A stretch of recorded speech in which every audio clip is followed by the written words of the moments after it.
Boa noite a todos, todas, todes. Meu nome é Claudinei Roberto.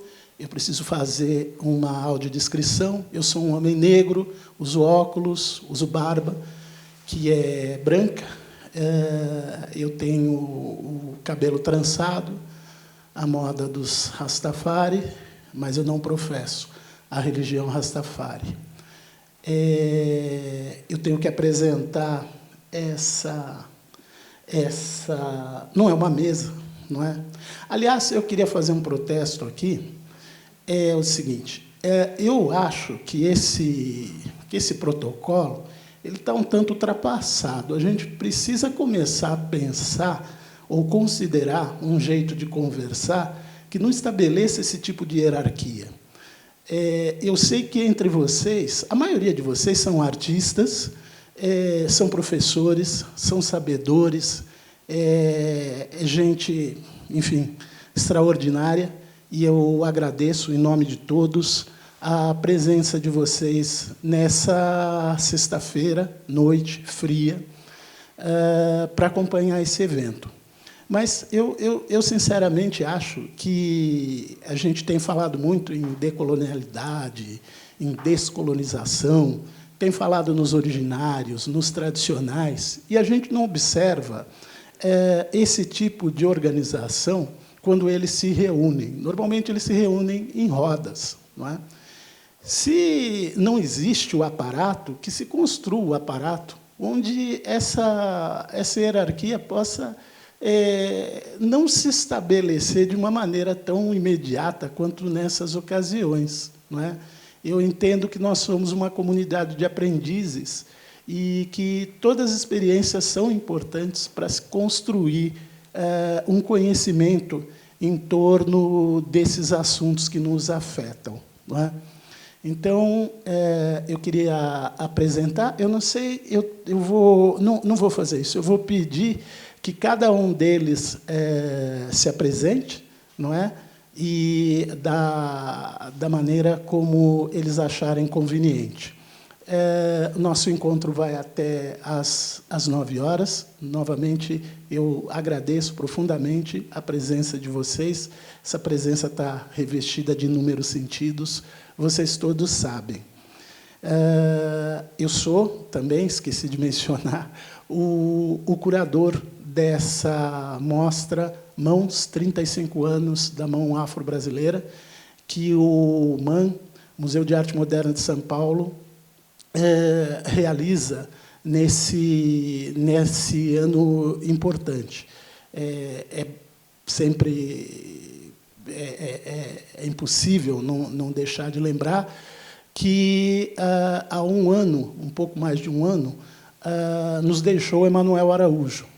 E o Emanuel Araújo foi, com o Cauê Alves, o diretor curatorial aqui do MAM, aos primeiros a trabalharem no sentido de construir essa exposição, não é? Então, nós reverenciamos, não é, a memória do Emanuel Araújo nessa ocasião também. Então, vou passar aqui para a Neia, ela vai se apresentar, Jorge e Denis. Boa noite. Eu concordo com o Claudinei, porque esta maneira, né, de se apresentar me intimida muito, né, porque parece que a gente vai falar assim, algo que talvez muitos já saibam, né, enfim, nada muito novo. Mas vamos seguir, né, com essa maneira, né? Agradeço. E meu nome é Claudineia, não à toa, eu estou aqui. Eu sou Claudiano, olha assim. É um critério curatorial. Perceba. Então, Neia Martins, e passo aqui para o Jorge. Bom, eu não vou repetir, porque eu já concordo plenamente. E a gente tem uma relação assim, quando você está numa roda, né, você tem a troca, ela é de fato, ela se dá melhor, né, ela se dá com mais. Mas assim, eu sou Jorge Luiz dos Anjos, sou mineiro de Ouro Preto, Minas Gerais, né?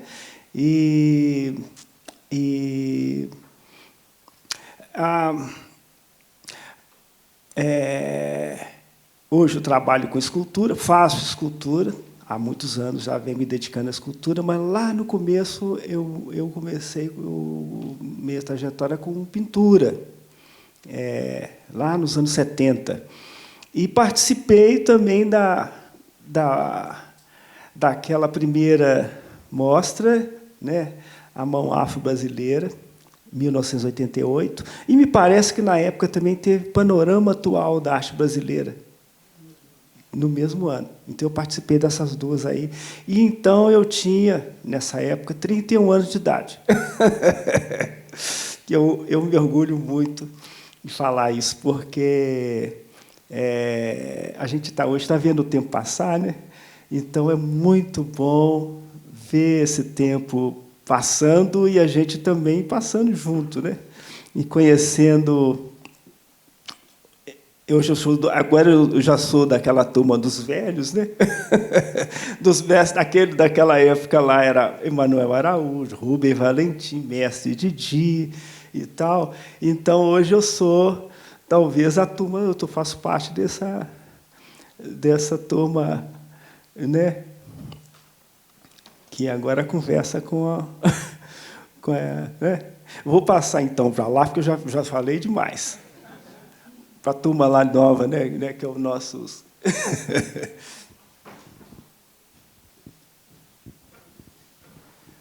Boa noite a todos. Eu sou Denis Moreira, tenho 37 anos.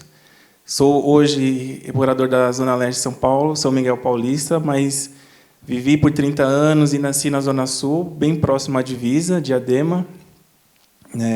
Sou pai do Raul, um menininho de 6 anos, autista, corintiano. Sou professor da rede pública de ensino, sou filho de projeto social, onde eu iniciei, talvez, a minha carreira assim, com uma intenção e o desejo de me expressar através do grafite, né, uma cultura urbana, onde eu me reconheci como homem, também de posição social. E hoje eu trouxe alguns slides, né? A gente montou uma apresentação que acho que eu vou trazer um pouco desse contexto, porque tem muito a ver também com o dia de hoje, que culminou nessa exposição, que objetivamente fala um pouco sobre também a pretensão que eu tinha lá desde quando eu iniciei, né, nessa caminhada como artista visual. Obrigado a todos. Eu queria dar uma palavrinha sobre a importância desse lançamento, não é? Há pouco mais de uma semana, eu estive na PUC, Pontifícia Universidade Católica, conversando com um grupo de alunos do Cauê Alves, que também é professor. Aliás, esse é um dado que eu acho que não é nada desprezível. Entre aqueles que participam da exposição Mãos, existem muitos professores, inclusive muitos educadores do Museu Afro-Brasil. O Museu Afro-Brasil ele tem uma importância que é estética, mas também é ética, uma importância política fundamental para a história recente da arte brasileira. O Museu Afro-Brasil é parceiro do MAN nessa ocasião. E não é muito frequente que esse tipo de parceria se estabeleça. Nós temos 2 núcleos de exposição. Um que se estabelece no Museu Afro-Brasil e outro aqui no Museu de Arte Moderna, não é? E eu reputo que os 2 núcleos são do maior interesse e absolutamente complementares. A história dessa exposição ela começa há muito tempo. Ela começa há muito tempo. Na verdade, a gente poderia retroagir a chegada. Vocês vão achar que é exagero, mas eu talvez eu não vou tomar muito tempo de vocês. É coisa rápida. Não, porque eu ia remeter à chegada dos primeiros escravizados no nosso país. Não é? A história do Museu Afro-Brasil tem a ver com a chegada dos primeiros escravizados aqui no nosso país e na luta de resistência que, desde então, vem sendo empreendida. Na realidade, é uma luta que é mais do que resistência. É uma luta que transcende esse âmbito. E, por transcender esse âmbito, esse legado é inestimável à cultura e à formação do nosso país. Então, gente, eu vou tentar ser tão sucinto quanto possível, mas eu não posso deixar de pensar que, em 1968, nós tivemos um ano particularmente importante no Brasil e no mundo. Tanto que um jornalista carioca, né, o Joenir Ventura, escreve um livro chamado 1968, o ano que não acabou, não é? Dada a importância dos eventos que aconteceram naquele ano. Em 1968, a ditadura cívico-militar, que tinha se estabelecido a partir de 64, recrudesceu o regime. Não é? Recrudesceu o regime e revogou direitos básicos de cidadãos e cidadãs. Por conta disso, a gente observou que vários setores da sociedade se mobilizaram no sentido de resistir e transcender aquele momento particularmente terrível da nossa história. Entre esses setores, a gente pode mencionar vários, mas eu gostaria de me ater ao movimento negro, às lutas sociais que foram estabelecidas a partir do território que a população negra do Brasil estabeleceu. Essa resistência ao regime de exceção, eu acho que ela tem um ponto culminante para esse movimento 10 anos depois, em 1978, quando, em São Paulo, é fundado o Movimento Negro Unificado, em 1978. Mas, em 1978, 10 anos, portanto, depois desse momento de recrudescimento do regime de exceção, da ditadura cívico-militar, 10 anos depois, nós também observamos, aqui em São Paulo, no ABC paulista, um movimento de grandes greves que desafiavam o regime ditatorial, em 1978, coincidindo com a fundação do Movimento Negro Unificado. Aqui em São Paulo, a gente tem as grandes greves do ABC. Greves que resultaram na fundação do Partido dos Trabalhadores, que tiveram o Luiz Inácio Lula da Silva, então líder operário, uma figura proeminente. 78. 10 anos depois, em 1988, nós temos a promulgação dessa Constituição que hoje nós defendemos. Durante esse ato, de 78 a 88, esses movimentos sociais ganharam uma maior organização e puderam influenciar na configuração dessa Carta Magna. A gente tem os originários, os indígenas, se apresentando no parlamento, Ailton Krenak, já jovem, se apresentando no parlamento como uma liderança que era cada vez mais incontornável. Mas nós tínhamos também, como resultado desse movimento que começa, como a gente vê, há muito tempo antes, não é? A gente podia, obviamente, falar de 1888, não é? Essas datas redondinhas, assim, 88, 68, 38, Missão de Pesquisas Folclóricas, do Mário de Andrade, plena ditadura Vargas.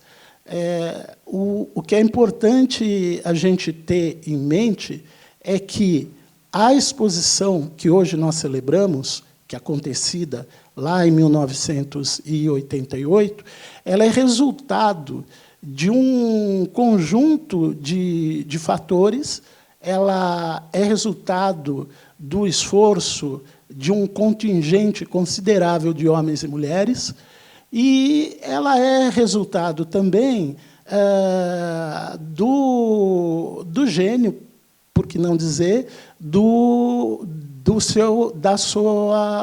daquele que a organizou, que é o Emanuel Araújo, não é? Mas eu acho muito importante que a gente considere o que leva a gente até aquele momento, lá em 1988, né? E no que respeita à comunidade negra brasileira, à comunidade afrodiaspórica, ela se faz ouvir também nessa Constituição, não é? Então, em 1988, nós temos, por iniciativa, uma realização do Museu de Arte Moderna de São Paulo, uma organização do Emanuel Araújo, essa exposição que fundou um paradigma, que é a mão afro-brasileira, significados artísticos e históricos. Era uma exposição enciclopédica que trouxe à tona, de uma maneira contundente, a importância incontornável da contribuição desse contingente de homens e mulheres que foram sequestrados desde a África e que, durante toda a história do Brasil, contribuiu de maneira mais do que significativa para conformar aquilo que nós somos, não é? Então, gente, celebrar esse momento significa também afirmar ou reforçar uma profissão de fé em valores que tornam possível que exposições e que produções como essa existam. Fora do ambiente democrático, desse ambiente sempre em disputa, é muito difícil, se não impossível, estabelecer marcos tão importantes quanto esses que vêm sendo estabelecidos. Nesse ano de 2023, nesse momento, nós temos 6 grandes exposições que trazem à tona a produção afrodiaspórica e originária, não é? Eu posso citar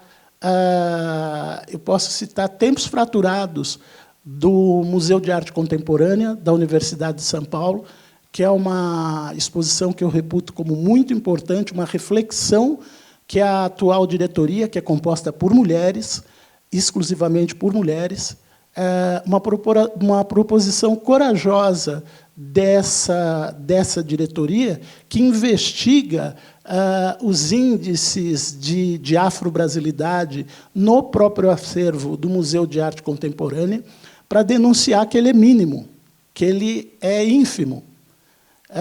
Mas essa situação do Museu de Arte Contemporânea é análoga a todos os outros grandes museus do Brasil, inclusive do Museu de Arte Moderna de São Paulo.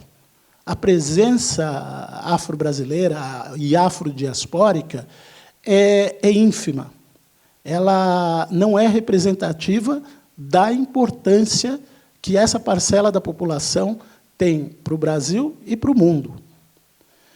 Então, é preciso enfrentar essa situação. E eu tenho a impressão que a professora Magalhães e a professora Bogéa, do Museu de Arte Contemporânea da Universidade de São Paulo, se arrojaram no direito e na competência, no dever de organizar uma exposição importante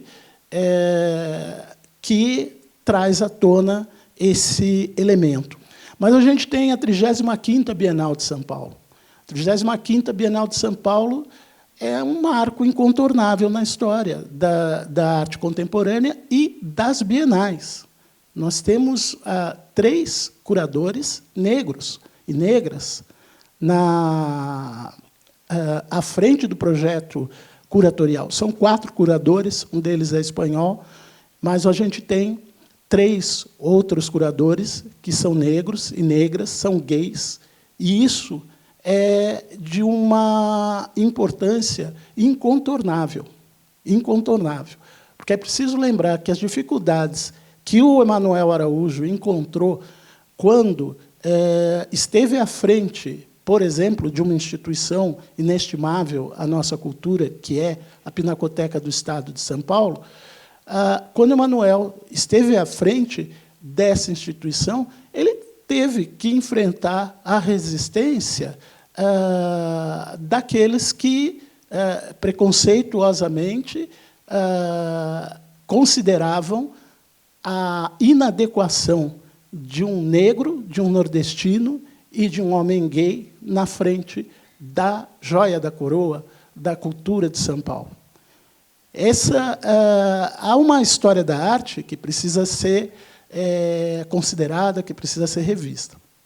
Mas, além dessa 35ª Bienal, Coreografias do Impossível, a exposição fundamental, já é um marco histórico, a gente tem também os Brasis, lá no Sesc Belenzinho. Não é? É uma exposição que traz a produção de 240 artistas afrodescendentes e afro-brasileiros.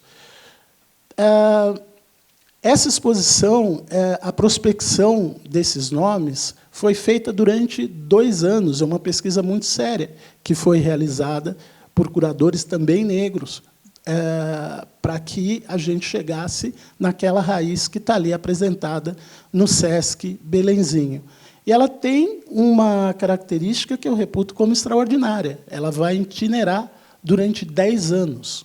Supõe-se, a partir daí, que nós teremos um ambiente democrático nos próximos 10 anos. É uma aposta, não é? É um truco. Não é? Teremos democracia nos anos vindouros, porque, fora desse ambiente, esse debate não pode florescer com a força e com a verdade que tem florescido. Queria mencionar também a exposição Retratistas do Morro, lá no Sesc Pinheiros, que é uma exposição incontornável, um marco fundamental também.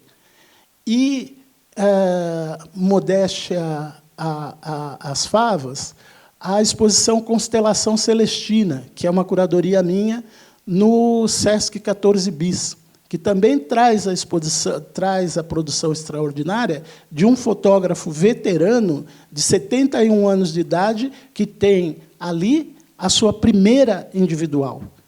E, se vocês se permitirem o prazer de visitar a exposição, vocês vão ver a enorme injustiça que foi feita sobre esse trabalho. São pelo menos 40 anos de produção que tem agora a sua primeira individual. A exposição Mãos, que ela também se constitui como marco, mas eu gostaria, para finalizar, gente, que a gente pensasse em todas essas exposições como uma só. Eu ouvindo com atenção o Cauê Alves, ele fala uma coisa muito importante, e eu acho que, para quem faz curadoria, é uma reflexão, de fato, não é? Que as obras individuais, elas narram uma história que pode ser bastante mais potente quando colocadas em relação umas às outras. Eu acho que, numa exposição coletiva, eu acho que, se essa exposição Mãos tem um mérito, para além de celebrar os 35 anos daquela exposição extraordinária de 1988, é justamente colocar em relação essas produções a obra do Taiguara Schiovinato, que está aqui dando a honra da sua presença, em relação ao projeto construtivo estabelecido por Rubem Valentim, por Emanuel Araújo, por Alma Andrade, por Genilson Soares e pela própria Ieda Maria. E essa relação entre, por exemplo, a obra da Rebeca Carapiá, uma jovem escultora soteropolitana, de uma potência extraordinária, a relação possível entre ela e José Adário, o mestre ferreiro, também veterano, e entre essa corrente, essa vertente construtiva, que também está estabelecida a partir da obra de um jovem como o André Ricardo, como o Edu Silva, que nos felicitam aqui com as suas presenças, o Otávio Araújo, que, aliás, bastante subestimado contemporaneamente o trabalho de Otávio Araújo, mas que eu percebo que ainda vive de uma maneira muito pulsante no trabalho do Diogo Nog, jovem, aqui também presente, que a gente agradece. Essas relações, elas não se dão fortuitamente. Elas acontecem por conta de uma tradição que frequentemente foi negada. A história da arte colonial brasileira, por exemplo, ela tem lacunas extraordinárias, principalmente no que se refere às autorias. Mas eu gosto de pensar, por exemplo, que um dos nossos grandes museus, que é o Museu de Arte Sacra, muito subestimado, diga-se de passagem, muito pouco visitado, o Museu de Arte Sacra, aqui da cidade de São Paulo, ele tem pelo menos 70% ou 80% da sua produção realizada pela mão afro-brasileira, pela mão dos originários. E, no entanto, essa autoria não se estabelece. Não é? Então, eu queria só pontuar e agradecer profundamente a presença de vocês. Eu deixo agora a palavra para a Neia, né, para depois vocês não disserem que, né, aquilo que a gente sabe que vocês dirão. Você quer começar, Jorge? Não, ótimo. Não, mas aqui quem estabelece a ordem sou eu. A Neia vai começar. Né? É importante que ele passou a palavra para mim, porque eu acho que eu escrevi. Porque assim, é um assunto não só do meu feito artístico, mas o envolvimento com esse projeto maior que o Claudinei colocou muito bem. E, quando eu fui escrevendo, eu fui vendo que eu estava em vários caminhos, mas aí eu defini um.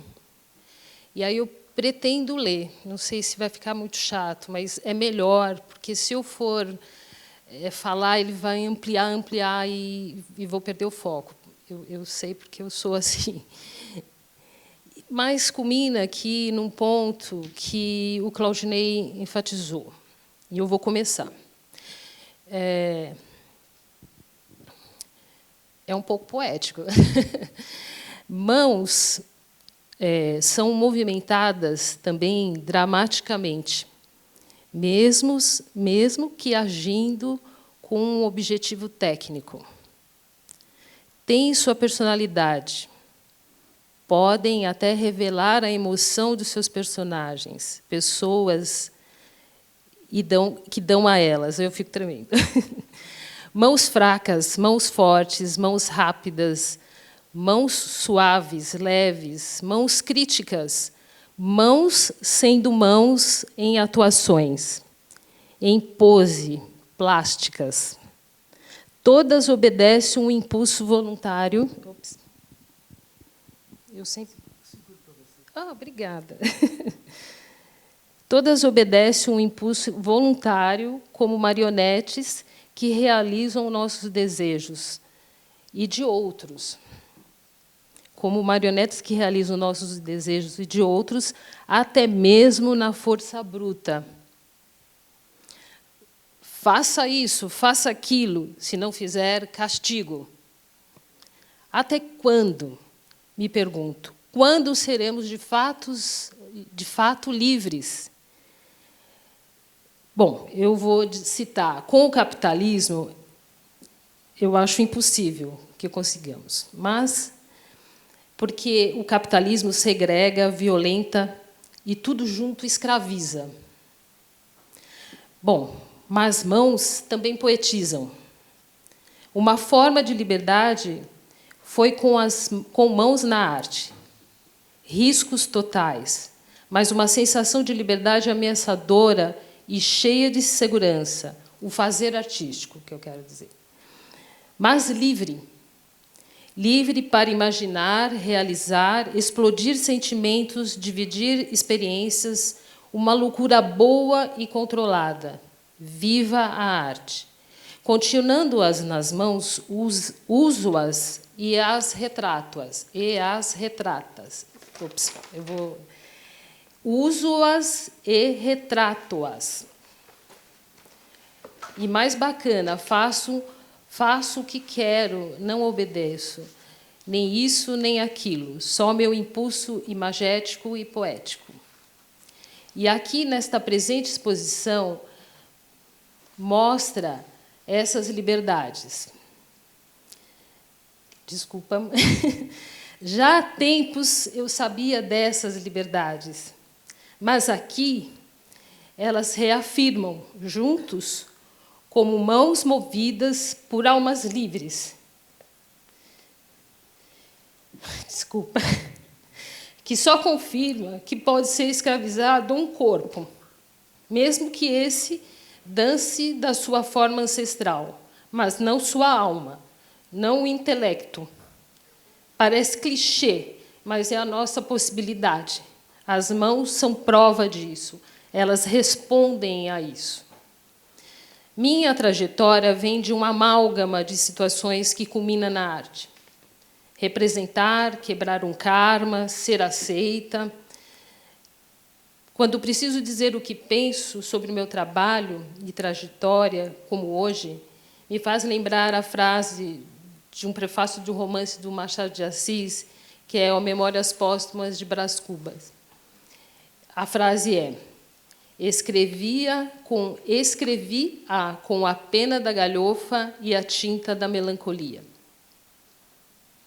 Uma frase, diria, tão verdadeiramente plástica, poética, e além de dizer o que pretende, voltando, uma frase, eu diria, tão verdadeiramente plástica, poética, e além de dizer o que pretendia. Penso ser este meu caminho imagético, pretensamente ser plástica e poética, e algumas vezes consegui. Noutras, as imagens conseguem por elas mesmas. Aprecio as outras formas de arte, como o cinema, a literatura, os mestres artistas mortos da história da arte e das suas variadas culturas. Neles universalizei-me. Agora, uma grande parcela dessas memórias imagéticas vem de sonhos sonhados, não desejados. Uma profusão de ideias que surgem diante de uma imagem já construída, feita, do qual não sabidas pelo artista antecipadamente, elas surgem. As razões podem ser simbólicas, poéticas, ou as duas formas juntas, e os seus desdobramentos. Não tenho razões explícitas para muitas imagens. Acredito que acessam um acervo fisionômico e de memórias existentes pelo exercício da arte de fazer e ver. Porque eu fui modelo de artistas. Eu comecei o interesse pelas artes plásticas como modelo. Então, vocês, artistas, me vendo como modelo. E a lição que aprendia era ensinada a vocês, eu vi em mim. Então, aí eu parti para o fazer também. Acho que, nesse exercício, eu criei um acervo anatômico, a minha própria autoimagem. Então, o autorretrato é indiscutivelmente o meu caso. Do interesse anatômico de lições ao descobrimento de figura que releva seus inúmeros aspectos, emprestando o meu corpo para figurar a cena, sendo atriz e modelo e autora. Uma dança de corpos.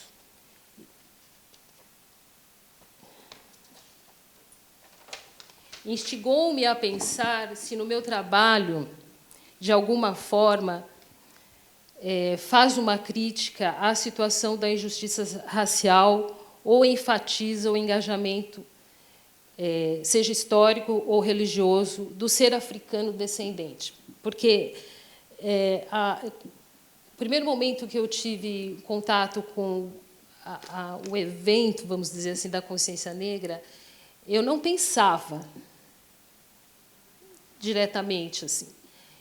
Eu tinha crítica, afinal, eu sofro as discriminações. Então, eu tenho a crítica, eu tenho as minhas ações. Mas, no meu trabalho artístico, isso não entrava. Mas aí eu comecei a analisar, pensar, né? E eu acho que, nos meus autorretratos, eu vejo ali uma investigação sobre a forma que, sem cor, no caso da gravura, a linha que, traçando os traços e volumes, dando a eles a sua etnia ou etnias, coisa já sabida, mas com admiração, valorizando e trazendo à tona personagens etéreos com suas histórias. Vou explicar. Eu conto uma história dos meus pais, por exemplo, e ao retratá-los, os pais ancestrais dessa conjunção sanguínea são seres que rodeiam essa percepção. Aí, não sei se dá para colocar. Ah, está aqui. Tem um autorretrato, Helenice, que é o que eu chamo ele de autorretrato do tempo. É um pequeno, é uma gravura. Não.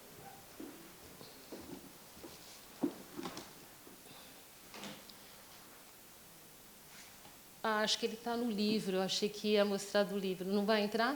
Vai, pode pôr. Bom, enfim, tem um autorretrato. A busca de formar essa imagem na gravura, porque é uma luta a gravura, para quem é gravador sabe. Você tem uma placa de cobre que você tem que construir uma imagem gravando a placa. E você tem... Se não tem essa imagem, às vezes o exercício essa imagem surge, mas eu tenho essa imagem que é o autorretrato. E esse autorretrato, especificamente, ele é de perfil, e ele é desafiador, porque você precisa de um jogo de espelhos para poder ver seu perfil. Eu fiz esse autorretrato não com selfie, retratei e copiei, não, ele espelho. E, nessa maneira, essa luta, o que vai me envolvendo ali é esse fazer artístico. Como que essa imagem vai surgir? Então, é essa luta que faz a coisa acontecer. A posteriori é que, pensando sobre essa questão da democracia racial, das injustiças, da religiosidade africana, se isso tinha uma implicação, eu acho, vocês podem analisar isso também, que, nesse pequeno retrato, ele tem isso. Não sei se dá para ver do lado da dupla aqui, né? Tem o perfil. E, em volta desse autorretrato, embaixo, ele tem uns seres. Pelo menos a ideia era essa, né? Desses seres. Então, eu acho, só para terminar aqui, que, de alguma maneira, o resultado, essa ancestralidade, ela vem à tona, ela culmina, né? A própria Juno, né, que é uma das figuras, essa aqui, né, ela foi inspirada pela mitologia grega, né, e que une o númico. E também a figura com seus cabelos livres, pode ser aquela, enfim, envolvida em folhagens, que é a natureza e a humanidade, o rito. Ou as vivências de meus pais, que busco relatar sem o peso dela, através da gravura de um ser que sou, ali celebro, que é uma outra imagem que está na outra...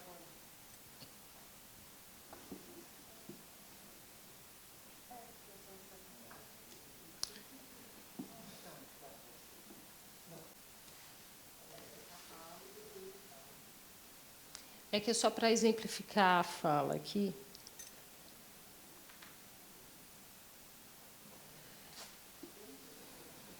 Mas, enfim, a imagem ela é composta de uma figura que é um autorretrato, mas ela já representa uma personagem, e ali eu retrato, então, meus pais. Só que eles também estão desvinculados, vamos dizer, da realidade que eles viveram, né? E aí para mim, uma celebração. E as cabeças, que foram as duas imagens que apareceram primeiro no telão, né, que é um desenho, é um estudo, acabou sendo um estudo, mas, quando eu terminei, eu percebi ali uma coisa indizível, assim, um fenômeno que acontece, que eu acho que está muito implicado nessa busca, talvez, de ancestralidade, de origens, mas isso eu penso só depois. Eu estou pensando isso agora, não durante, né? Bom,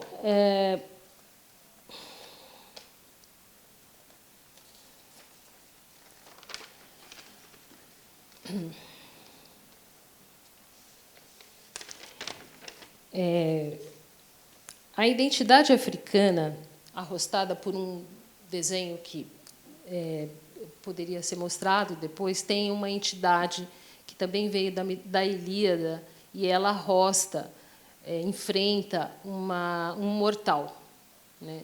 E essa figura é uma figura fortemente de perfil e é negra, assim. Então, ela foi, vamos dizer, usada exatamente toda essa força terrena e, ao mesmo tempo, númica, para enfrentar um mortal com uma lança. Eu acho fantástica essa cena, porque é gigante.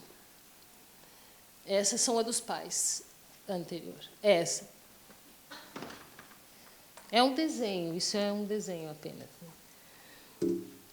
Bom, aí, assim revela-se uma empatia, vamos dizer assim. O resultado dessa minha análise me mostra essa empatia que eu tenho, e inconsciente, ao mesmo tempo, e empírica, pela causa e a querência da democracia racial, que ainda precisamos conseguir, pois, além de estarmos nos lugares não permitidos, que poderíamos dizer que muitos lugares esses que não nos convidam, né? Enfim, a gente, por uma série de coisas, mas por razões, às vezes, muitas vezes, raciais, né? A gente deve combater. E eu enfatizo que o capitalismo é um dos grandes vilões dessa história, que ele ainda nos coloca nos lugares que eles querem. E será uma vitória nós fazermos a escolha de onde queremos estar. E essa escolha seja o lugar que, onde estivermos, ele seja valorizado. É isso, gente. Foi tudo muito confuso, mas...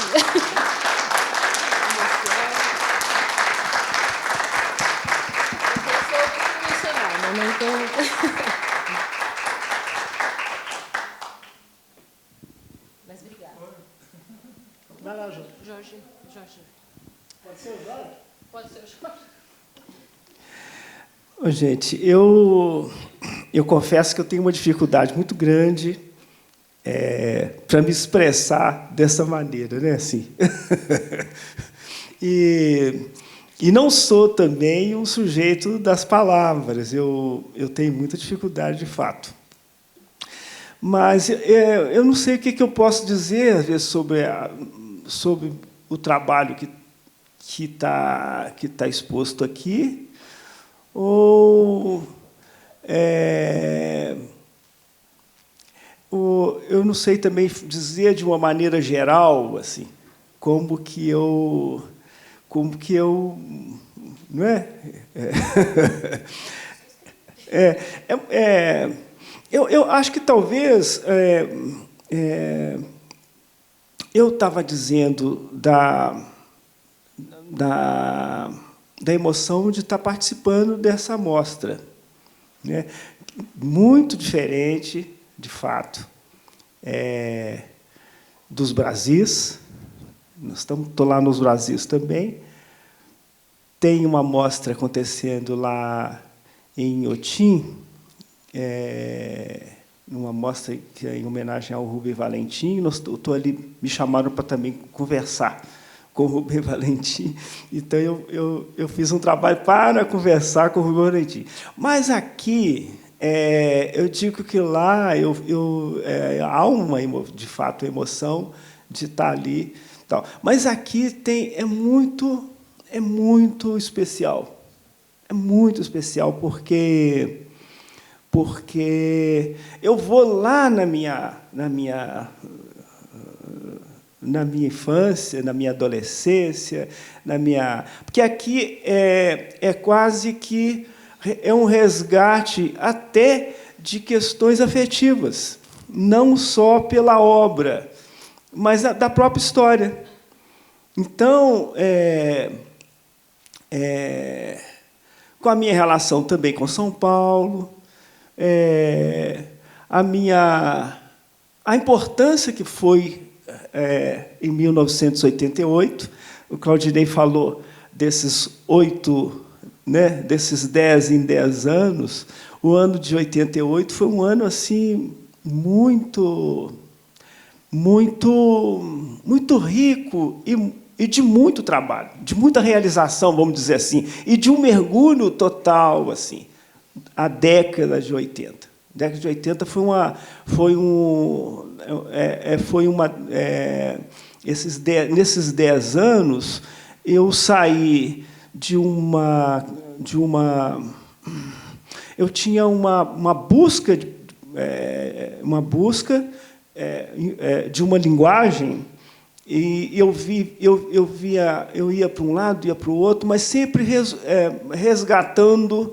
resgatando algumas coisas daqui, dali, e de dentro, né? De dentro da gente mesmo, da própria história.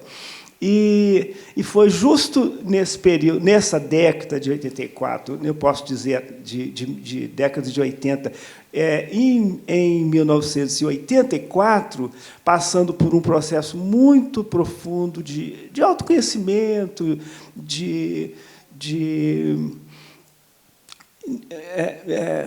um estado de que estava tudo circulando num caldeirão, e eu não sabia como é que eu fazia para sair daquilo ali, sabe? Então, em 1984, eu estou falando isso aí porque é fundamental para eu chegar, por exemplo, na escultura que eu vim fazer depois, porque naquele período é que eu fiz um mergulho na minha história, na minha relação na vida, e eu tive que fazer terapia, porque eu estava ficando maluco,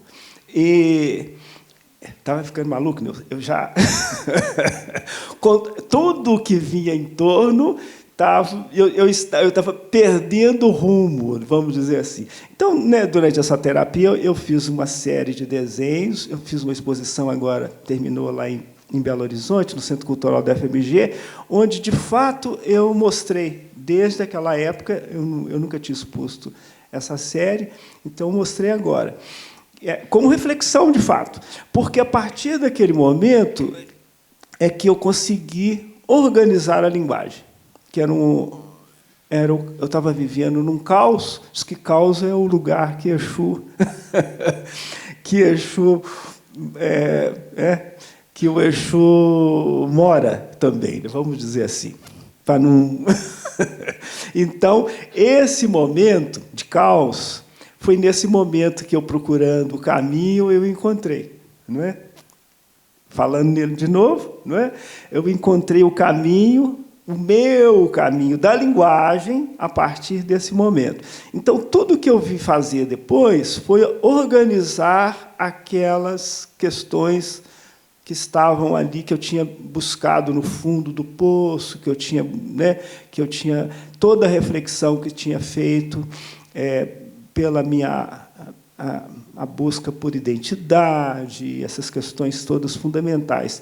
Então, foi a partir daquele momento, organizando aqueles desenhos todos que fizeram parte da terapia, né? Então, organizando esses desenhos, é que eu cheguei na escultura. E, nesse momento, é que se instalou, de fato, uma linguagem, assim, uma linguagem que eu posso dizer que foi realmente um encontro com a linguagem. Aquilo que eu vinha buscando desde a minha infância, adolescência e tal, naquele momento, eu acho que de fato, eu encontrei a minha linguagem. Porque a linguagem eu conseguia falar de tudo através dessa linguagem, que o fundamental para mim era a busca pela linguagem, desde quando eu era criança. Eu queria me comunicar. Então, no ano de 88, nessa primeira Mão Afro-Brasileira, eu estava, de fato, inaugurando isso. Estava inaugurando esta linguagem e fazendo uma transição para a escultura. Então, para mim, é muito importante. Quando eu falo de que isso é, de fato, emocionante, porque é um momento de resgate também das questões do afeto, das questões afetivas, assim, relacionadas, de fato, à vida. Hoje, conversando com a Neia, ela me disse que a mãe dela nasceu num lugarejo que se chama Itatiaia, que fazia parte, de fato, de Ouro Preto, e daí a mãe da Neia nasceu em Itatiaia. Eu falei, gente, minha mãe também nasceu em Itatiaia. É menor que um bairro. Tem uma ruinha, uma igreja linda, uma capela com um cruzeiro muito bonito, as casinhas ali e tal. É uma rua que era pequenininha, uma coisinha assim pequena. É um lugarejo. Então, quando ela me fala que a mãe nasceu lá, saiu de lá pequena, falou, minha mãe também nasceu lá, saiu de lá também criança. E eu fui, depois de muitos anos, atrás dessa busca, sempre atrás das minhas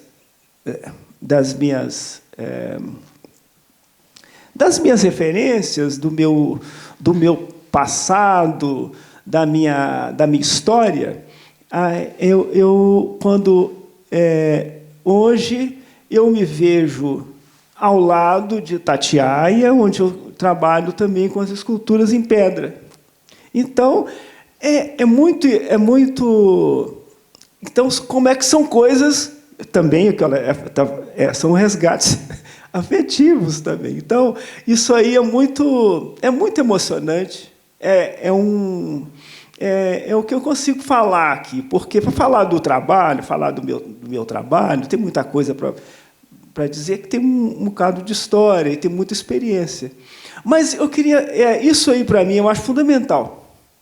Porque sem esse resgate, sem isso aí, porque isso aí é que talvez seja, não é mais uma luta por linguagem, não é mais uma luta por afirmação, vamos dizer assim, que a escultura me levou para isso. Uma arma, uma luta, um instrumento de guerra, né?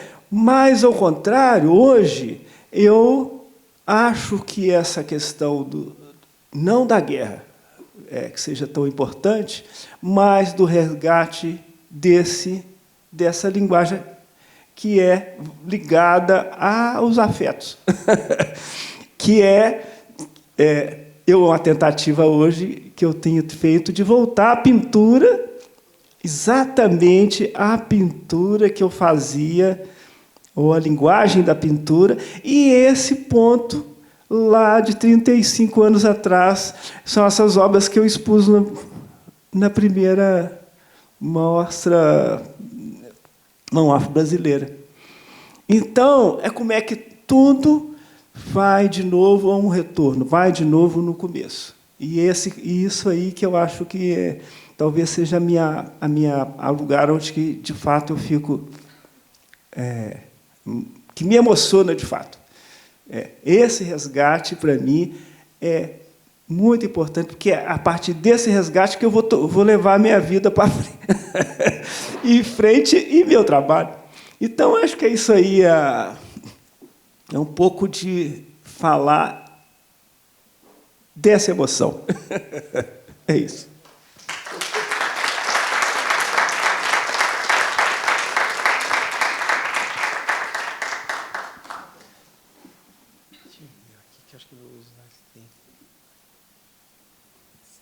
Coloca lá. Bom, que responsabilidade agora, né? Falar depois da Né e do Jorge. Por último, o nervosismo só aumenta, mas vou tentar misturar um pouco, né, dessa questão de falar do processo e de falar do trabalho em si que está na mostra, e tentar dar uma continuidade dessa pequena abertura que eu fiz, falando de onde eu vim e do que me fez, talvez, estar participando com os colegas e outros artistas, né, nessa mostra. Como eu comecei falando na pequena apresentação, eu sou filho de projeto social, e essa foto aqui é uma foto de projeto social. Antes de chegar nela, eu estudava num colégio que é próximo da casa de um dos colegas que está aqui na casa, que é o Luiz. Eu estudei na Joaniza, próximo à casa dele, do Luiz 83. E lá tinha um projeto que ainda tem, que é o Jovem Aprendiz. E esse projeto do Jovem Aprendiz, eles me encaminharam para um curso de educação para o trabalho, que era a questão de postura, de presença, essa questão de buscar emprego, né, um caminho, né, no mundo do trabalho. E lá eles viam que eu já gostava de desenhar, já tinha algum tipo de aptidão, porque, como eu falei, eu comecei no hip-hop, lá eu já fazia grafite. Então, eu desenhava muito, o curso era de educação para o trabalho, mas a parte estética expressiva chamava mais. E aí eles me convidaram para ir para um curso de computação gráfica desse. Desse curso de computação gráfica, eles me indicaram para ir estudar num ateliê de artes que ficava no Butantã, que se chama Instituto Rodrigo Mendes. Não sei se vocês já ouviram falar do Rodrigo Mendes, é uma referência na questão de inclusão social. Inclusive, quem é professor, trabalha com essa questão educacional, eu aconselho a dar um Google, porque eles têm uma plataforma riquíssima de planos de aula, projetos sociais, é demais, assim. E eu tive o prazer de ser aluno e depois ser convidado para trabalhar lá como assistente de ateliê. Foi o primeiro lugar de carteira assinada que eu tive foi lá. E lá foi a minha escola, porque eu era aluno e virei auxiliar, então eu peguei vários professores. E, por ser um instituto de inclusão social, eu trabalhava com uma diversidade enorme de pessoas. Síndrome de Down, baixa visão, baixa mobilidade, tudo vocês imaginarem. Então, de lá eu fui para a faculdade, me formei e dei início a uma questão profunda que eu já tinha, que era um gosto particular por questões etnológicas, né? Essa foto aqui, por exemplo, eu estou fazendo uma escultura de uma peça de alguns estudos que eu já tinha de máscaras africanas. Eu estava costurando nela uma espécie de rede que eu estava colocando o cabelo nela. Me arrependo muito de não ter essa peça mais, mas ela foi uma das primeiras assim que eu já encaminhava nessa pesquisa que eu tenho hoje, né? E aí, falando propriamente dessa questão dessa pesquisa que eu já tinha há muito tempo, lá em 2007, o Museu Afro-Brasil é de 2004, né? 2007 eu comecei lá no ateliê, e acho que a primeira vez que eu fui no Museu Afro-Brasil, que eu me lembro, acho que foi por volta de 2009, 2010. E eu pedi para colocar essa imagem por conta da relação que eu tinha propriamente com o lugar. Eu tentei trabalhar várias vezes lá, entregando currículo, fazendo amizade com o pessoal da segurança, porque eu amava aquele lugar. Eu me via ali, não só por conta daquela atmosfera, mas que eu sabia que dali ia nascer coisa boa, e foi o que aconteceu. E as máscaras africanas sempre me atraíam, assim. Então, eu retornei naquele lugar por várias e várias vezes. Naquele momento, como apreciador e iniciante como artista, e recentemente eu voltei lá como professor também, né? Uma coisa que me pegou bastante, né, nessas idas e vindas lá do Museu Afro-Brasil, dentro do seu imenso acervo, né, que vai desde peças da cultura tradicional, né, popular do Brasil, peças de afrodiaspóricos oriundos de várias regiões do continente africano, artistas brasileiros.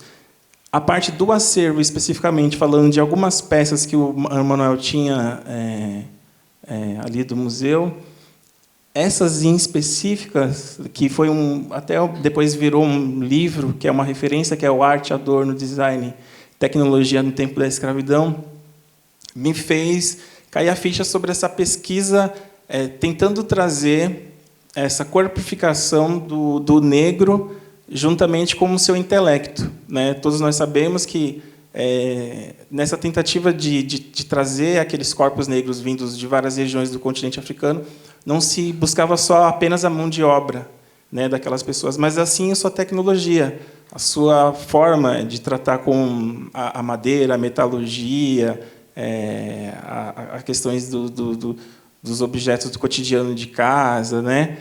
E aí, a partir dessa série, desses estudos dessa tecnologia, eu fiz esses trabalhos que eu chamei de Corpo e Tecnologia, onde eu fiz algumas performances relacionando essa pesquisa que eu tinha do livro, pegando algumas peças dessas tecnologias, né, como prensa, enxada, e aí eu traduzi elas através do meu corpo, religando ela com algumas máscaras de várias regiões. Então, o Museu Afro-Brasil ele tem essa relação que eu tento dar uma continuidade com ela, corporificando mesmo, de verdade. Não só nesses trabalhos, mas através da minha pesquisa como professor, né? Por exemplo, através do convite que eu fiquei imensamente honrado do Claudinei de estar participando, simultaneamente nas duas casas, né? Não só aqui no MAM, mas eu tenho uma instalação lá no Museu Afro-Brasil. Eu tive a oportunidade de aprofundar algo que eu já trago não só como professor de artes, mas como esse artista que tem essa relação com tudo que envolve o Museu Afro, né? A partir dos artistas, né? Como o Estevão Silva, os irmãos Timóteo, Otávio Araújo, ou as personalidades históricas abolicionistas, como José do Patrocínio, Luiz Gama, e aí veio a casar, né? Fazendo essa relação de artista, pesquisador, professor, e que teve essa relação que veio lá daquele menino que começou num projeto social e que vai se desenvolvendo até chegar nessas visitas que depois eu quero mostrar um pouco para vocês. Especificamente, esses dois trabalhos que estão aqui no MAM, eu ainda trago essa relação, né, com essas personalidades.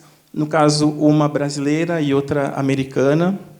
Da esquerda, a gente vê a Harriet Tubman, a Acrofena. Eu incluí esse final como se fosse uma forma de sobrenome, porque o nome da série é Adinkra, então eu juntei, né, o nome da personalidade com essa qualidade desse ideograma. E do lado direito é o André Rebouças, né, engenheiro, político, né, até soldado, né, na Guerra do Paraguai, esteve presente, que tem toda a relação com as máscaras representadas. Por exemplo, a máscara da direita é uma máscara que é da República Democrática do Congo, que tem como significado um guerreiro ideal, que era utilizada em momentos de guerra, que tem tudo a ver nessa relação, não só intelectual, de força e coragem, mas propriamente fisicamente, por ele ter participado da guerra. E a Howard Thurman com uma máscara de Burkina Faso, uma máscara mousse, né, de uma região oeste ali do continente. A honra de estar dividindo aqui com vocês, compartilhando, fala um pouco sobre essa pesquisa que eu já carrego há algum tempo. Para o Museu Afro, o desafio foi um pouco maior. Eu confesso que, não vou dizer que eu fiquei assustado, fiquei honrado, né, assim que você recebeu o convite, por conta da dimensão, e muito feliz por dar continuidade ao que eu já estava iniciando há algum tempo com essas personalidades. Então, eu pensei, puxa, o Claudinei pediu para mim fazer uma espécie de fluxograma, né, alguma coisa que falasse sobre o que se iniciou na conversa, desse histórico do movimento negro no Brasil. Então, qual que era o desafio? Pegar essas várias personalidades, vários momentos e tentar costurar, de alguma forma, fazendo não essa linha, né, linear, de forma mais formal, mas de uma forma esteticamente mais voltada para alguma coisa autodidata, talvez. Então, o que eu fiz? Eu juntei essa pesquisa que eu tinha com as máscaras africanas, fiz esses mapeamentos, né, cartográficos, que significam as regiões das máscaras que são representadas. Essa parte da esquerda são de máscaras que vêm da parte central da África, que é o Gabão, República Democrática do Congo e Angola, que tem algumas máscaras aqui, Chokwe, Lulua, e do lado direito a parte oeste, que retrata também uma outra parcela da população que veio para o Brasil, né, mais para a parte do Nordeste, que são a parte iorubá, né, da Nigéria, tem Costa do Marfim, a Libéria e Camarões. E aí, o que eu fiz? Eu trancei esses mapas justamente para fazer uma alusão um pouco à vida dessas pessoas, que elas, de alguma forma, são desencontradas, mas que também se cruzam e não têm um formato específico, né? Ali elas não seguem uma dimensão realista do que elas são dentro da sua proporção, né? Tem países ali que são menores, mas ali, para dar uma uniformidade, ele foi desproporcionado. E aquelas referências de retângulos são justamente os estudos para as imagens, que se deu aqui embaixo, nesse painelzão aqui. Óbvio que não deu para colocar todas as personalidades, então a gente teve como estratégia trazer uns televisores para tentar, de alguma forma, incluir pessoas que tiveram dentro dessa luta, né, ou momentos importantes, como os jornais, né, que fizeram parte dessa história e que era bacana de ser trazido nesse momento. Não sei se dá para clicar nesse da esquerda. Ali é um pequeno videozinho, só para ter uma noção dessa lógica que eu tentei trazer, de mistura entre personagem e máscara, tá vendo? Ali, o que eu fiz? Eu trouxe uma técnica pela primeira vez, que ela já é conhecida, é um pouco antiga, que é o lenticular, tá vendo? Então, quando você passa,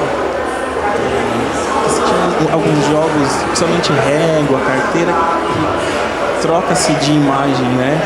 A partir do momento que você se movimenta, para justamente fazer essa passagem dessa personalidade e característica, né? Que os dois se misturam e em algum momento viram um só e não se sabe qual é qual, né? Algumas imagens elas têm esse efeito, outras não, né? Justamente acho que para despertar um pouco a dúvida, e foi uma estratégia também para deixar o painel de uma forma mais harmônica. Do lado frontal desse painel, quer dizer, do outro lado, existe uma instalação que eu fiz, uma arte, onde tem frases de várias personalidades também, onde eu recortei trechos e acabei costurando um texto só, né? Você pode dar uma clicadinha, que ele fica como se fosse uma linha de crédito subindo, né? Lentamente, com frases de Lima Barreto, Machado de Assis, Racionais, de várias outras pessoas importantes que fizeram parte dessa luta, né? Lélia Gonzalez e assim por diante. Acho que não está rolando, né? Acho que não está rolando. E, para terminar, dá uma volta um pouco na outra imagem. Dá 2 para a esquerda. Isso. Acho que tem umas 2 semanas eu vim para fazer essa conexão, né, de tudo isso que foi falado. Como eu disse, sou professor da rede pública. E lá no Instituto Rodrigo Mendes, às vezes, talvez por imaturidade minha, eu misturava um pouco o aluno com o professor e dava muitas dicas para os educandos. A gente chamava eles de artisteiros. E os professores, eles ficaram meio bravos comigo, assim, falavam: não, aqui você tem que ser auxiliar, você não pode ficar aconselhando os alunos, né? Meio que eu estava roubando o espaço deles, os alunos vinham falar comigo e não falavam com os professores. E aí eu acabei pegando o hábito de não falar sobre o meu trabalho com alunos, de modo geral. E todos esses anos, eu já sou professor há mais de 8 anos, e eu nunca falei da minha trajetória como artista. Só que, com o passar do tempo, com a tecnologia, eu comecei a seguir eles no Instagram, e eles começaram a ver algumas coisas e me cobrar.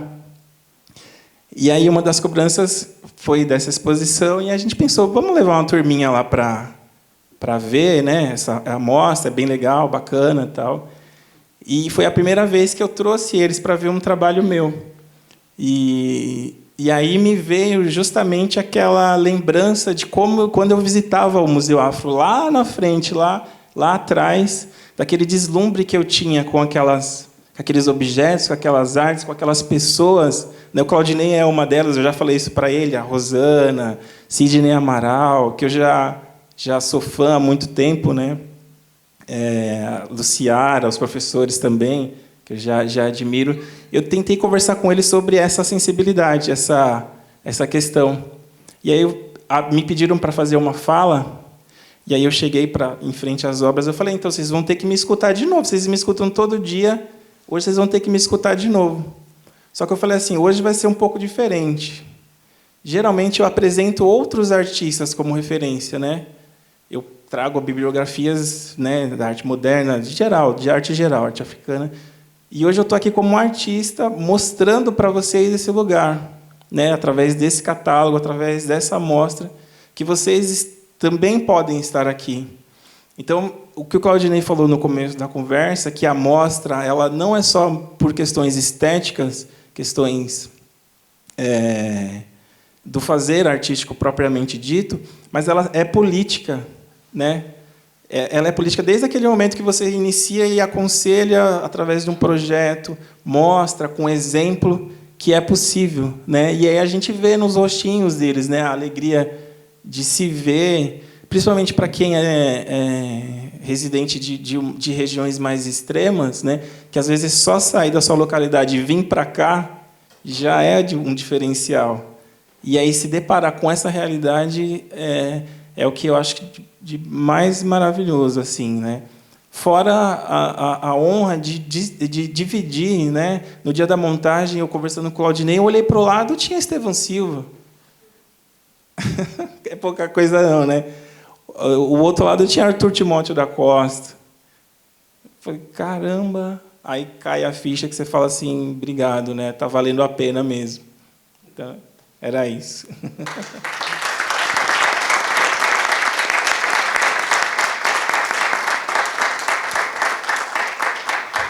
Eita, muito obrigado, Jorge, Neia, Denis, muito obrigado a vocês.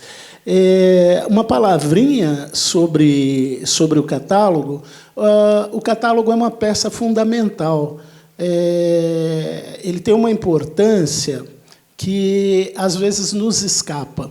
Mas, para a história da arte afro-brasileira ou afrodiaspórica, os catálogos eles se constituem num documento inestimável. Há pouco tempo, o Cauê e eu conversávamos, né, por dever de ofício, eu faço parte da comissão curatorial de arte do Museu de Arte Moderna. Nós conversávamos por dever de ofício, mas também pelo prazer de conversar, que eu tenho a vaidade de dizer que somos amigos, né? Mas nós conversávamos sobre o significado desse tipo de publicação.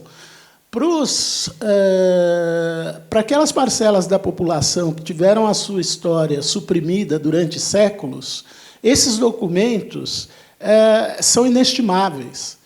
A gente pode pensar numa história da arte a partir da história das exposições de arte. E, no nosso caso, no caso dos afrodiaspóricos, no caso dos afro-brasileiros, dos afrodescendentes, isso é particularmente verdadeiro. Mas é sempre importante lembrar desse passado mais remoto. A gente pensar que existiram esforços que precederam, inclusive, aqueles que o Mário de Andrade empreendeu. Eu estou aqui me referindo a Manuel Quirino. Manuel Quirino é um intelectual baiano que é muito pouco conhecido entre nós, mas que teve uma atuação extraordinária na Bahia, de onde ele vem. Manuel Quirino ele escrevia sobre a importância da civilização africana, e ele entendia essa importância a ponto de escrever um livro que justamente quer denunciar, já pelo título, essa situação. Ele diz a importância do colono africano para a civilização do Brasil. Observe que ele inverte a equação. Não é? É o escravizado que veio civilizar. Veio civilizar o escravizador. Não é? E eu tenho a impressão que isso vai se não se confirmando como uma tese inescapável, mas como uma provocação, essa sim, fundamental.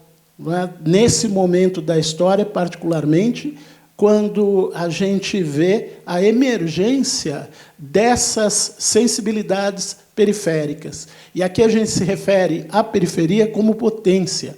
No mundo policêntrico, essa dicotomia centro e periferia, ela fica cada vez mais obsoleta. Não é?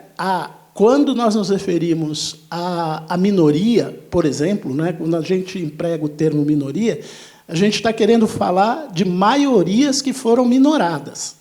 Maiorias minoradas. E a produção intelectual, artística, simbólica dessas minorias, nesse momento crucial da civilização, principalmente no Ocidente, onde existe um esgarçamento, uma erosão fundamental, um cansaço, e quase que um beco sem saída, que se apresenta, inclusive, a partir da crise climática. Os maiores emissores de gás carbônico estão no norte global. Existe um problema que precisa ser enfrentado, que não foram as civilizações ancestrais ou africanas que produziram, e que, no entanto, são as mais afetadas nesse momento. Então, essa história ela precisa ser avalizada a partir desses documentos, a partir do documento que o catálogo constitui. Essa exposição de 1988, por exemplo, ela tem o mérito de legar esse catálogo fundamental. Existe uma certa crença nesse universo virtual, mas é alguma coisa que, enquanto professor, por exemplo, me assusta. Alguns anos atrás, por intermédio do Museu Afro-Brasil, do Núcleo de Educação do Museu Afro-Brasil, eu tive a oportunidade de trabalhar com um grupo de adolescentes periféricos da Zona Norte de São Paulo. Eram meninos e meninas negras. E eu pedi para esses meninos e meninas que iam viajar para os Estados Unidos, eu pedi a eles que trouxessem fotos dos seus avós, não dos pais, dos seus avós. E eu acho que a totalidade deles não tinha um registro fotográfico, não tinha papel. Ele tinha fotografia, que ele falou, não, eu não tenho, mas eu vou fazer.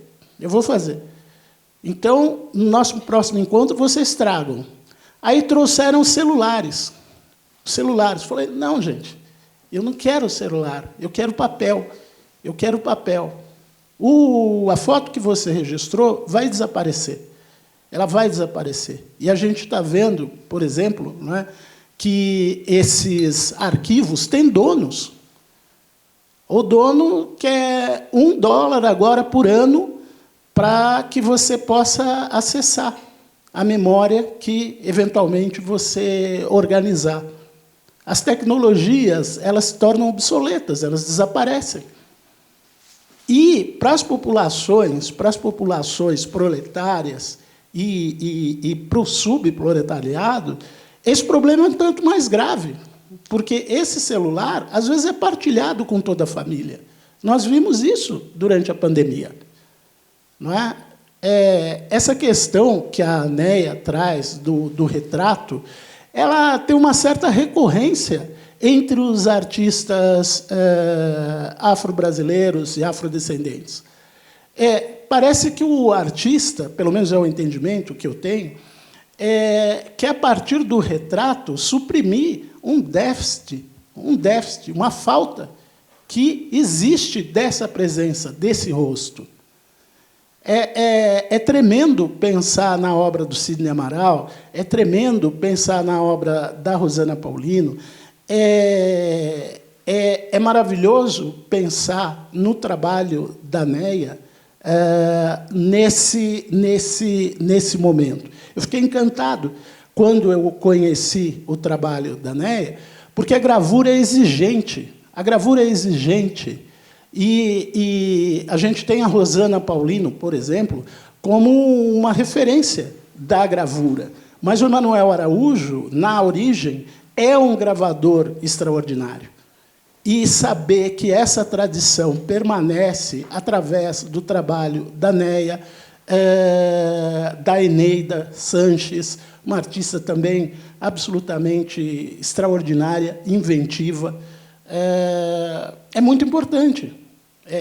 Entender que essas tradições permanecem através do trabalho que é feito de maneira sem subsídio, sem apoio. Não é? A entrada possível dessas obras nos museus, nos grandes museus de São Paulo, é significativa do momento que nós vivemos. É muito significativa do momento que nós vivemos. Mas nada garante que não possa existir um retrocesso. Mas a memória amalgamada nos catálogos pode abastecer pesquisadores e futuras gerações no sentido de dar continuidade ao trabalho que agora acontece. O catálogo de 1988, um dos desejos do Cauê, a princípio, era publicar, republicar, reeditar o catálogo da Mão Afro, lá de 1988. E seria maravilhoso que isso pudesse acontecer. Mas, segundo o próprio Emanuel Araújo, que, na ocasião, ainda era vivo, diz que era impossível. Os entraves legais para essa reedição eram insuperáveis naquele momento e talvez sejam ainda agora. Não era possível atender esse desejo incrível do Cauê para organizar essa publicação.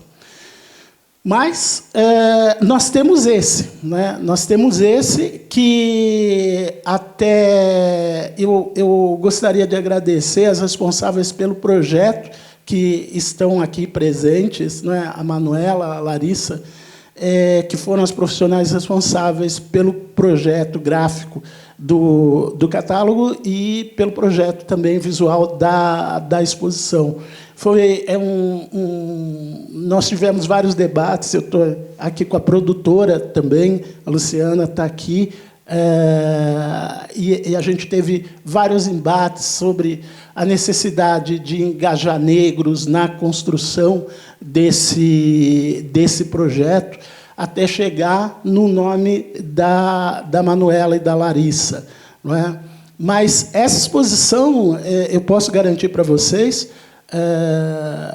por menor que ela seja, em comparação com aquela que aconteceu em 88, trouxe benefícios inestimáveis. Por exemplo, a partir dela, nós conseguimos, entrou para o acervo do Museu de Arte Moderna 2 obras importantes do Sidney Amaral. A partir dessa exposição, nós tivemos o restauro de 3 obras importantíssimas do Emanuel Araújo, que estão exibidas no Museu Afro-Brasil. Então, eu só queria pontuar a importância desse catálogo para a prospecção de um possível conhecimento, não é? Para mais produção de conhecimento sobre a arte afro-brasileira. E queria também sublinhar o fato de que a exposição ela é um disparador de um debate importante dentro do próprio Museu de Arte Moderna de São Paulo. Porque é preciso que a gente enfrente esse déficit de representação de artistas negros e negras e originários nas instituições. Esses artistas, eles não entram para serem avalizados pela instituição. A obra de um Sérgio Adriano, por exemplo, ela não recebe o aval do museu a partir do momento em que ela entra no museu. É o contrário que está acontecendo. São as obras dos originários, dos negros e das negras, que estão sugerindo que os museus ainda não são obsoletos. Mas eles podem flertar com a obsolescência se não estabelecerem um diálogo profícuo com aqueles que são a razão de existir do museu. É o público, são vocês. É o nosso corpo preto, é o nosso corpo de mulher, é o nosso corpo gay, que garante a atualidade dessa instituição, desde que ela espelhe todas essas sensibilidades. O museu, por definição da Unesco, se fosse necessário dizer isso, mas, enfim, é uma instituição de educação. Ele participa do universo da educação. Ele não pode ser exclusivamente a projeção de poder do homem branco, do burguês. Não pode espelhar essa única realidade. Deve espelhar também, não deve espelhar somente. E essa visão, por último, de que a história da arte pode ser pensada a partir da história das exposições de arte, no nosso caso, traz um pequeno inconveniente, porque uma fração importante, fundamental da produção artística afro-brasileira, ou afrodiaspórica, ou originária, nunca vai pertencer à instituição museal. Mas ela vai existir de maneira contundente fora da instituição museal. Nos quilombos, nos aldeamentos, em lugares insuspeitados. A produção mais pulsante, mais vibrante, está sendo realizada. Então, eu acho que deve existir um esforço sincero das instituições para alcançar essas outras produções. E é um orgulho saber que o Jorge, que parece mais jovem que eu, não sei, que tem na água lá de Ouro Preto, que esses caras estão bebendo. Eu vou tirar essa barba aqui, que os caras já estão me chamando de Jorge Aragão, estão me chamando ninguém falou Lenny Kravitz, sabe? Eu vou tirar esse negócio. Mas me deu muita satisfação a participação do Jorge nessa exposição. Porque, num certo sentido, gente, a gente está falando de 35 anos de luta continuada. Não estão acontecendo essas 6 exposições, essas 6 grandes exposições, à toa. Elas estão acontecendo porque existiu uma luta continuada, que muita gente diz, olha, depois da morte do George Floyd, o Brasil acordou. Fala, que isso? Sabe? Naquelas condições, tem gente morrendo agora, enquanto a gente está aqui conversando, a gente sabe disso, não é? Mas não são os mapas da violência que vão nos definir.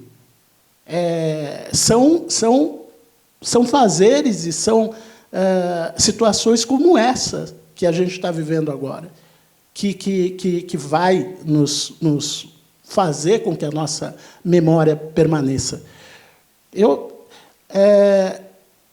Só para encerrar, eu queria dizer, eu sempre penso num historiador francês, o Le Goff, Jacques Le Goff, que ele fala, num livro importante chamado História e Memória, ele fala que a história é feita de documento e de ausência de documento. Que as ausências dos documentos constituem-se também em discursos eloquentes, justamente sobre essa ausência. Mas que nós precisamos levantar os arquivos do silêncio. Esse trabalho do Denis, lá no Museu Afro-Brasil, eu penso muito nele nesse sentido. São arquivos do silêncio que são trazidos à tona. E tem uma história que a gente precisa inventar. Tem uma história que precisa ser inventada. Uma história de arte afro-brasileira, afrodiaspórica, ela precisa ser inventada. O Emanuel Araújo ainda permanece como uma espécie de rodapé dessa história. Todo mundo é unânime em dizer, em lembrar a importância fundamental do Emanuel Araújo, principalmente depois da morte, como gestor, como administrador público, como criador do Museu Afro-Brasil. Não é? Mas eu ainda insisto nisso. É verdade, é um homem, é um polímata, é um caso desses raros entre nós. Mas teve toda uma movimentação que tornou possível a realização do seu trabalho. E essa mesma movimentação que torna possível a realização dessa exposição. Não pensem que a exposição acontece sem negociação. Não pense que existe consenso dentro das instituições museais sobre a necessidade de realizar essas exposições com esse caráter. Ainda se pergunta, mas não tem muita exposição falando de preto, não? Eu falo, rapaz, tem 6. Eu falo, mas tem 6. Vocês estão reclamando que tem 6. Teve um fim de semana aí, do mês passado, que abriram 27 exposições. E tem uma galera reclamando que tem 6 exposições. Porra, esses caras estão... Está demais esse negócio. Né? Assim, quando é que vai passar essa moda? Né? Não vai passar porque não é moda. Não é moda. É um fator constituinte da nossa cultura. Se passar, a gente está lascado. O que nos define é a cultura. Não é... Vocês ouviram aí um secretário desses aí do Estado, fazer um discurso bizonho, dizendo assim, agora vocês vão ter mais aula de matemática e vão ter mais aula de português. Acabou esse negócio de ter aula de filosofia, de sociologia, de arte. Acabou para vocês, porque certa parcela da população vai continuar tendo aula de filosofia, de arte, de sociologia, porque é isso que vai formar políticos que vão continuar tentando manter de cabeça baixa aqueles que hoje emergem e se apresentam nas galerias dos museus, dos centros culturais, dos centros comunitários. Olha, gente, eu fui visitar um quilombo urbano e eu queria falar da lei 10.639, que obriga o ensino de cultura, da história dos afro-brasileiros e da história da África. No quilombo, quando eu abri a boca para falar, gente, vamos pensar na lei 10.639, alguém levantou a mão e falou, isso é o white people problem. Isso é um problema lá da sua escola. Aqui no quilombo, a gente não tem essa questão. Aqui, a afroescola acontece no cotidiano. Aqui a gente sabe da nossa origem. Não precisa vir alguém dizer que eu sou importante. Nós sabemos. Então, eu penso nisso também sobre a produção artística. Nós que trabalhamos nos museus precisamos do aval dessa produção. Não é o contrário. E a gente precisa desenvolver vocabulários passíveis de serem assimilados por aqueles que tiverem acesso às produções que são realizadas aqui. Agradeço, então, a presença de vocês. A gente tem 15 minutos. Se alguém quiser se manifestar, fiquem à vontade. Não?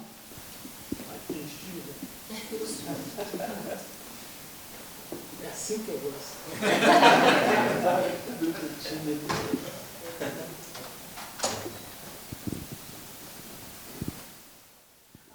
Então, eu vou encerrar a parada e eu vou pedir um favor para vocês. Aqueles que não fizeram esse percurso, não deixem de fazer, sabe? Porque a gente está vivendo um momento histórico. Não deixe de entrar no trem da história. Nós temos exposições que são complementares. A grandeza daquilo que a gente está falando não pode ser percebida a partir de um lugar. Vocês precisam ver a exposição Retratistas do Morro. Vocês precisam ver os Brasis. Vocês precisam visitar o Museu de Arte Sacra a partir desse lugar que essa crítica que se quer descolonizada estabelece. Ali no Museu de Arte Sacra, a gente tem a oportunidade maravilhosa de ter contato com uma produção ancestral. Os Santos de Nó de Pinho. O que é aquilo, minha gente? Se vocês não conhecem os Santos de Nó de Pinho, vocês vão ter dificuldade de se aproximar da obra de um André Ricardo, por exemplo, que está aqui presente, que é um pintor jovem extraordinário, que estabelece pontes as mais eruditas e as mais sensíveis com esse universo da arte popular. Porque, se você não enegrecer suas referências, você vai olhar para o André Ricardo e ver Volpe. Eu não aguento mais isso, gente. Sabe? Eu juro para você que eu não aguento mais. Mas eu já cometi essa besteira. Escrevendo sobre a obra do Luiz 83, que está aqui presente, eu citava Weismann, eu citava Amilcar. E isso não explica, não dá, não cria sentido sobre a obra desse artista. Que a grafia do 83 vem de outro lugar do mundo. E eu não estou dizendo que o lugar que o Weismann e que o Amilcar ocupa é de somenos importância. Pelo contrário, eu acho que é extraordinária a experiência social que torna possível um Amilcar e um Weismann num ambiente onde agora floresce também o Luiz 83. É uma coisa tão extraordinária. O Luiz 83 ele tem uma série de desenhos em que ele faz incisões e dobraduras no papel. Não é? Ele usa uma estratégia muito similar à que o Emanuel Araújo usou quando ele começou a fazer o que ele mesmo chamava de esculturas de armar. São aquelas esculturas de armar que projetam o trabalho do Emanuel Araújo para a tridimensionalidade. Além, é lógico, de uma sensibilidade barroca que ele não pode contornar. Não é? Mas olhar o trabalho do Luiz 83 e perceber essas vocações é uma coisa extraordinária. Eu tive a felicidade... vocês não fizeram pergunta, agora me aguentem. Eu tive a felicidade de dividir o ateliê com o Sidney Amaral. Sidney Amaral, atenção, é um artista que está hoje no MAC, está hoje na Bienal, está hoje no MAN, está hoje na Pinacoteca do Estado, está hoje no SESC, em 2 unidades. Sidney Amaral, falecido em 2017. É um artista negro brasileiro que eu tive o privilégio de conhecer e que realizou um trabalho que está lá na Bienal, chamado Acesso Restrito. Acesso Restrito é uma escultura instalativa em bronze e mármore. Ele reproduziu em bronze e mármore as ferramentas que são usadas pelas equipes de limpeza e de montagem dos museus, em bronze e mármore, e o bronze dourado. Eu acho que isso é muito eloquente. Eu acho que essa é uma obra extraordinária e os curadores da Bienal foram também de uma grande sensibilidade em levar esse acesso restrito para essa exposição, junto com o Emanuel Araújo. Emanuel Araújo, historicizado. Sidney Amaral, em processo de historicização. E artistas jovens, negros e negras brasileiras, olhando para esses artistas como nunca antes foi possível. O próprio Sidney Amaral tinha referências em artistas estadunidenses, estrangeiros, franceses.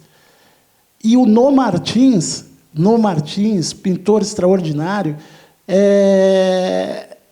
teve contato uma vez com Sidney Amaral por telefone.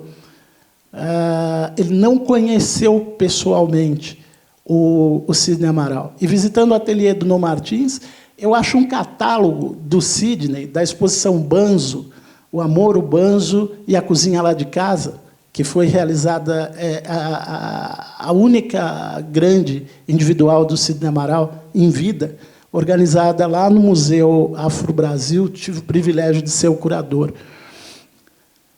Eu entro no ateliê do No e descubro esse catálogo dessa exposição em petição de miséria, porque folheado, folheado, anotado, folheado, folheado, catálogo, catálogo. Então, ele venceu, mas ele não venceu sozinho, ele venceu com a gente, ele venceu com a gente. Aliás, tem um... Ai, eu não falei dessa exposição. No Museu Afro-Brasil, não deixem de ver, pessoal,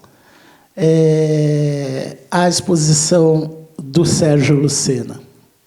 Se vocês cometerem a gafe de não ver essa exposição, vocês vão estar perdendo um momento tremendo da pintura contemporânea no Brasil, mas de uma história de arte, que uma curadora pernambucana, radicada lá em Portugal, chamada Cristiana Tejo, chamou de pintura cabocla. Pintura cabocla. Que vertentes construtivas são essas que se encontram com a cultura afro-brasileira, afrodiaspórica e originária, e com o resultado que vocês vão ver lá no Museu Afro-Brasil. Como é que é o nome da exposição, Sérgio?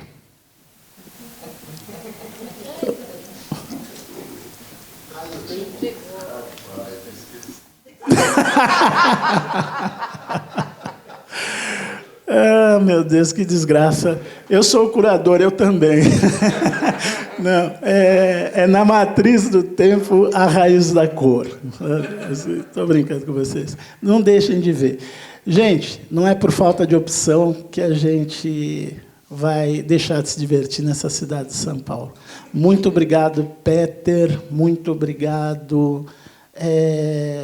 muito obrigado, Diogo. Muito obrigado, André, Taiguara, Cupertino. Muito obrigado pela presença, pelo trabalho extraordinário. Muito obrigado a todos vocês. Valeu, Manu, Larissa. Valeu. Obrigado. Valeu.